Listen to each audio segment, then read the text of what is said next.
Gente, esse é o primeiro vídeo, certo, da série sobre Gregório de Matos, que nós vamos postar uma sequência de 5 vídeos, né? Quem foi Gregório e os 4 restantes sobre as demais temáticas trabalhadas em sua obra que é tão gigantesca. Para entender a obra de Gregório de Matos, é preciso entender o quê? Conhecer o contexto histórico em que ele estava inserido. Ou seja, né, grande parte da sua poesia, principalmente a satírica, vai fazer uma alusão a 2 de suas maiores referências, o Brasil e Portugal. Vamos lá, uma análise histórica agora. No final do século XVII, Portugal, né, a nação portuguesa, estava em decadência. Por que estava em decadência? Porque o sistema escravocrata não conseguia de jeito de maneira, sustentar a economia da metrópole.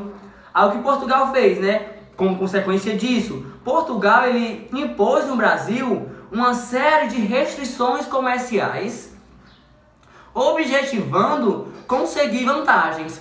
Aí por conta disso, né, os senhores de engenho, né, os proprietários rurais brasileiros começaram a enfrentar uma forte crise econômica, que isso foi reflexo dessas restrições comerciais impostas ao Brasil. E em contrapartida a essa crise de mercado, né, a crise de mercado de escravos e do engenho, do açúcar também, surge uma rica burguesia, né, composta por imigrantes vindos de Portugal que comandavam todo o comércio na colônia.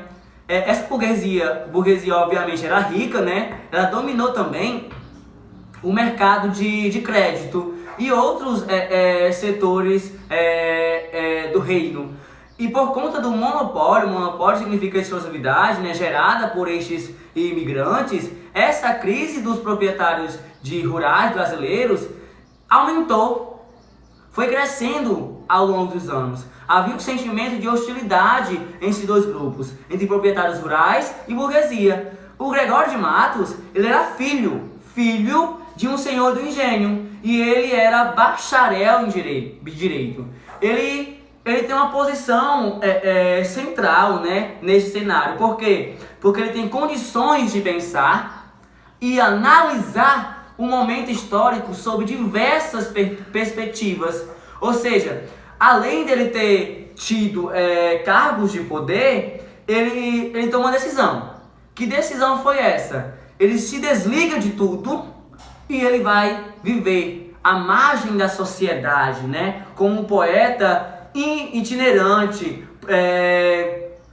Ele vai percorrer, né, o recôncavo baiano e vai frequentar festas, rodas boêmias, né, que em algumas questões ele vai falar sobre as amantes, sobre os conventos, sobre os governos, né, o governo vigente.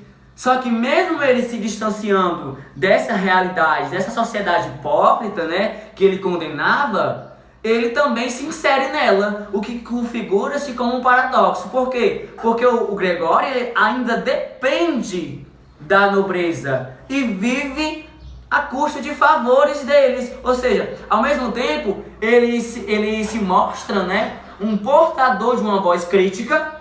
Ele constrói um pensamento crítico, né, sobre essa sociedade em que ele está inserido de certa forma.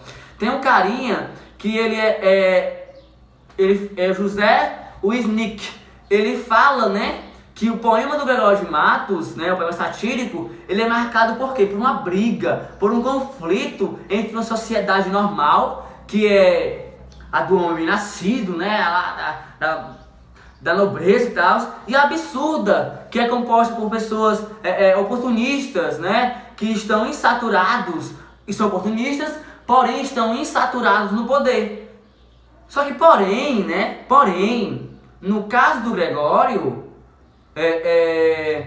a sociedade absurda é real, pois é a Bahia, ele vive na Bahia, e ele fala sobre isso, sobre a temática baiana, né, em alguns de seus poemas.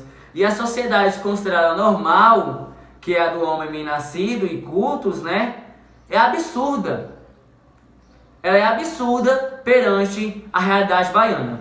Então, a gente encerra esse primeiro vídeo, certo? E muito obrigado, e a série vai continuar.